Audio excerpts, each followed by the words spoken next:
नमस्कार, आप सभी का एक बार फिर से स्टार हब पर स्वागत है। देश में जिस प्रकार कोरोना को देखते हुए लॉकडाउन लगाया गया था, उसी प्रकार बंद पड़ी अर्थव्यवस्था को पुनः शुरू करने के लिए अनलॉक की प्रक्रिया भी शुरू कर दी गई थी।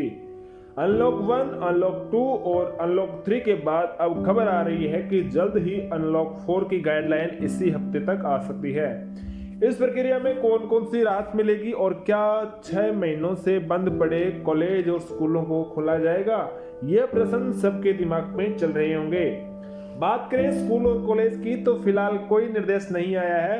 कुछ राज्यों में उच्च शिक्षण संस्थान जैसे IIT, IIM, MBBS विश्वविद्यालयों को खोले जाने पर विचार किया जा रहा है। कुछ राज्यों ने इस शिक्षण संस्थान को खोलने पर कोई विचार नहीं किया है। इस विषय पर 25 अगस्त यानी मंगलवार को स्वास्थ्य मंत्रालय ने भी अपने निर्देश में बात कही है। इसमें उन्होंने कहा है कि अभी तक स्कूल और कॉलेज खोलने के कोई निर्देश नहीं दिए गए हैं।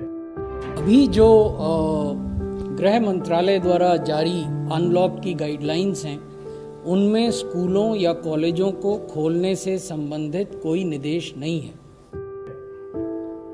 उन्होंने ये भी कहा है कि किसी भी गतिविधियों के लिए एक SPO बनाया जाता है। स्कूल कॉलेज खोलने के संबंध में अभी कोई SPO जारी नहीं किया गया। कि स्वास्थ्य मंत्रालय विभिन्न गतिविधियों को जब वो खोली जाती हैं, जैसे निर्णय एक हुआ था कि आप मॉल्स को खोलेंगे या जिम्स को खोल सकते हैं या इकोनॉमी के अन्य गतिविधियों को खोल सकते हैं, तो ऐसी प्रत्येक गतिविधि के लिए स्वास्थ्य मंत्रालय द्वारा एक SOP बनाया जाता है। तो इसी प्रकार का SOP जब भी कभी शैक्षणिक संस्थाओं को खोलने का निर्णय होता है, तो वो SOP फिर प्रभाव में आएगा और उसको इम्प्लीमेंट किया जाना होगा। के महानिदेशक डॉक्टर बलराम भार्गव ने बताया कि कोरोना वैक्सीन को लेकर चल रहे प्रशिक्षण में लगभग सभी वैक्सीन का फेज 1 स्टेज पूरा कर लिया गया है।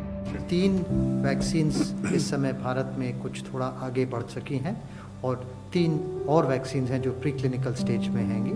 जो 3 जो आगे बढ़ चुकी हैं उसमें सीरम इंस्टीट्यूट वाली वैक्सीन है जो फेज़ 2B और 3 की स्टेज में चली गई है, शुरू हो गई है, और जिसमें 1700 मरीज़ों को स्टडी किया जाएगा। और दूसरी भारत बायोटेक की वैक्सीन है जो फेज़ 1 की स्टडी में 375 मरीज़ को कंप्लीट कर चुकी है और सेकेंड फेज़ शुरू करेगी। और तीसरी जाइडस कैडिला की है जिसमें कोई फेज़ 1 की कंप्लीट हुई है, उनकी कोई 45 या 50 मरीज़ की, और सेकेंड फेज़ उनकी शुरू होने वाली है। तो ये पोजीशन है। और शुरू होने वाले इसमें फेजेज़ में आप लोग को ये समझना ज़रूरी है कि पहले 1 डोज वैक्सीन की मिलती है, क्योंकि ये हमेशा 2 डोज वैक्सीन है। तो पहले 1 डोज मिलेगी, उसके 14 दिन या 28 दिन बाद दूसरी डोज मिलेगी, और उसके बाद कम से कम 2 हफ्ते के बाद उनकी एंटीबॉडी रिस्पॉन्स या 4 हफ्ते के बाद एंटीबॉडी रिस्पॉन्स देखी जाती है ब्लड में कि एंटीबॉडीज पैदा हुए या नहीं पैदा।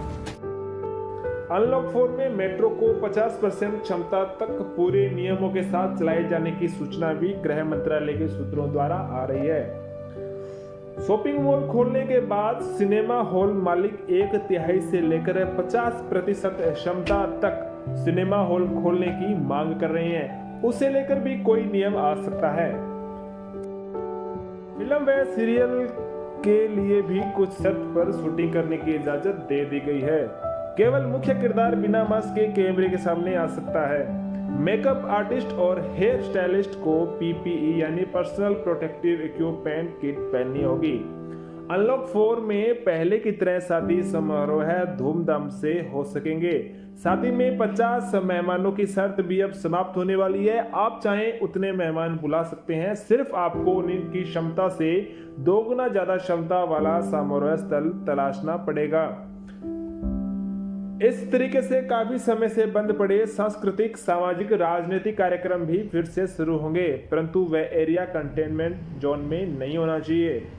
तो ये थी अनलॉक 4 से संबंधित समस्त जानकारी। इस वीडियो में इतना ही।